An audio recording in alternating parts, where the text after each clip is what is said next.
There was a film years ago made, they never mentioned what the film is, but one of the studio heads, he saw two blacks kissing, and he said, destroy the film. They didn't want to depict that. Now, I'm a baby boomer.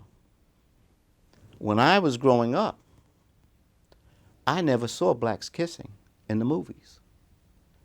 And when I started studying film, I learned why. Film is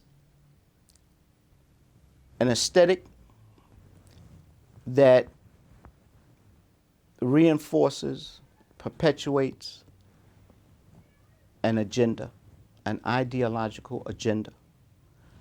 The dominant culture is key on putting out a certain message. And for the most part, the dominant culture wants to put a message out there that reinforces popular myths. Now, what a lot of people don't know is that when you study black images in cinema, you're going to have a history where one of the stereotypes that they want to popularize is that black people are incapable of loving relationships. Okay? So when you study the history of film, they rarely depict black loving relationships because it goes against the myth they want to put out there. They want to put out the image that blacks don't love, they lust. That relates to the bestial image that they want to promote.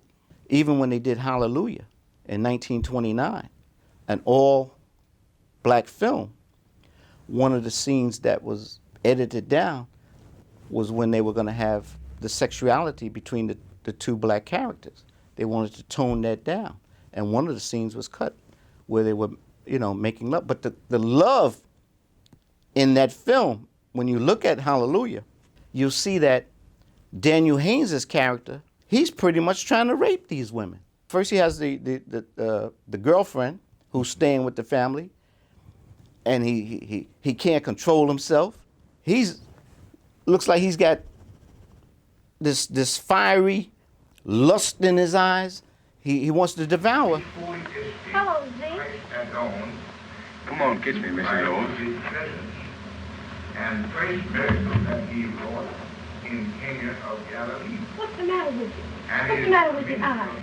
I've been looking at you all day. You sure do look good tonight, Mrs. Rose. Oh, Z, don't do that.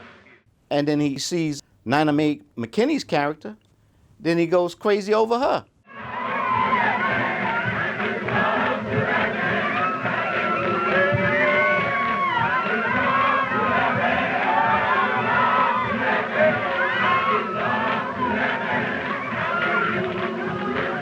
What they projected was not some kind of loving relationship as much as it was some bestial lusting.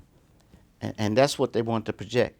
Nothing But a Man, what was unique about it is that it was a realistic film that dealt with a black man and a black woman, a strong relationship that develops, and it becomes problematical for Duff, who's played by Ivan Dixon. He plays this character who's doesn't have the greatest job in the world. Comes from a broken family. His father wasn't much of a father to him, and he has a son that he's not raising the way he would like to raise him.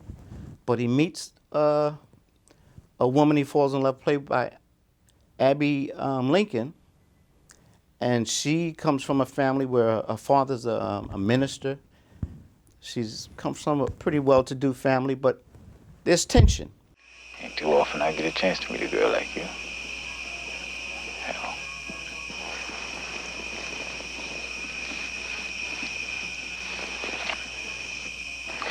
Baby, how many times you been kissed now?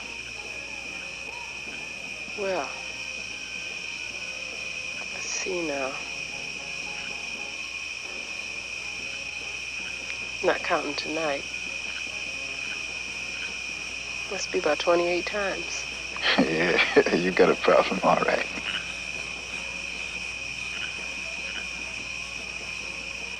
Huh. They doing anything? No, nothing. Get out of here. There's tension between the world she knows from the way she's raised and the world he knows from the way he's grown up, and also the tension he has to deal with racism, where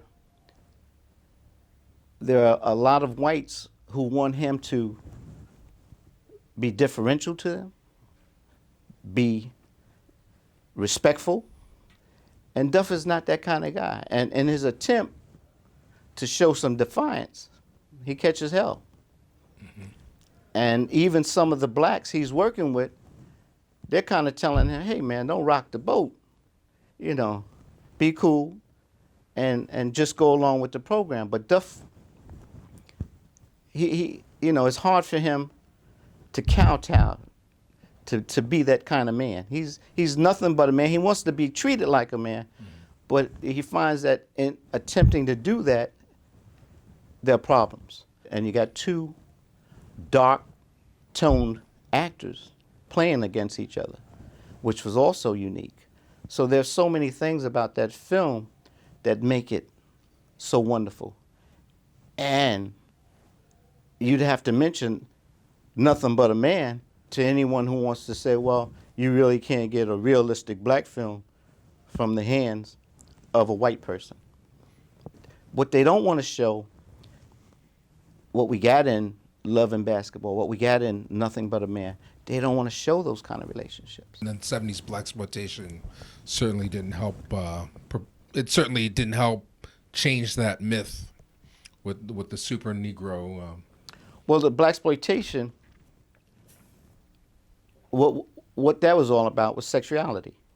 Women watching that film, a lot of critics, they deplored those films because it was black sexuality where the woman, the black woman, her body was being exploited.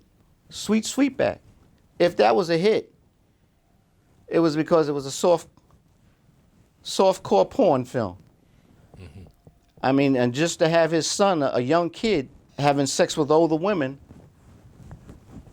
I didn't find that tasteful.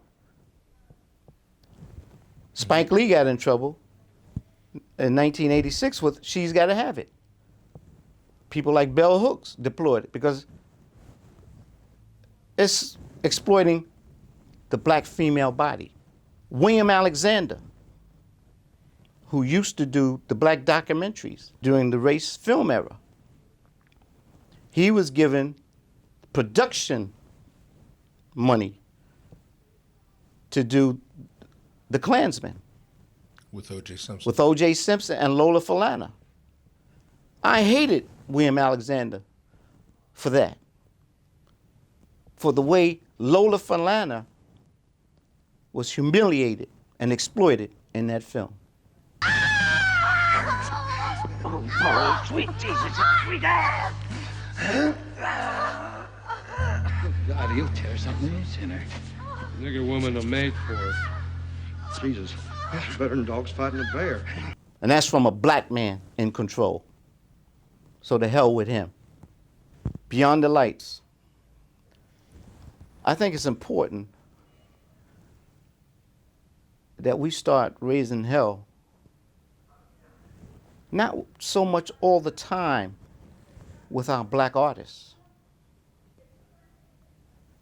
Well, we start getting more upset with the black audience. That's a film that should have been supported. Can you look at me for a second? No, wait! Hey, look at me! I see you. Gina Prince Bythewood. I could never pronounce it, but that girl is on the money. Both her, she and her husband, they're putting some stuff out there. No one's supporting it. What I loved about that film, another film like Nothing But a Man, a strong black man, black woman relationship, something you don't see in film too much. And here's a young brother in a loving relationship with a black woman, and here's a black woman in this film who has all of the looks, the Eurocentric look. She's in this, even singing the music, appropriating the popular Eurocentric music and whatnot. She's into that. But all of a sudden now, she wants to be true to herself. That's what makes her happy. She wants to sing songs that come out of what touches her. And when they're talking about they want to make Nina Simone's story, well, what was a favorite song for this young lady in this film? Nina Simone's song. And then she gets rid of the Eurocentric look, gets to her blackness. That was beautiful. Where you wanna fly, blackbird? You ain't never gonna fly.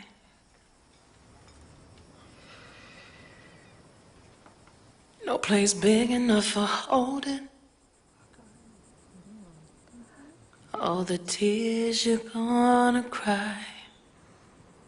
And you could see there was a black woman with her hands on in this film. But that relationship where this black brother told this white guy in there, hey, you're not going to disrespect this woman. I love that. I loved it. And black folk, go see it, rent it, do something.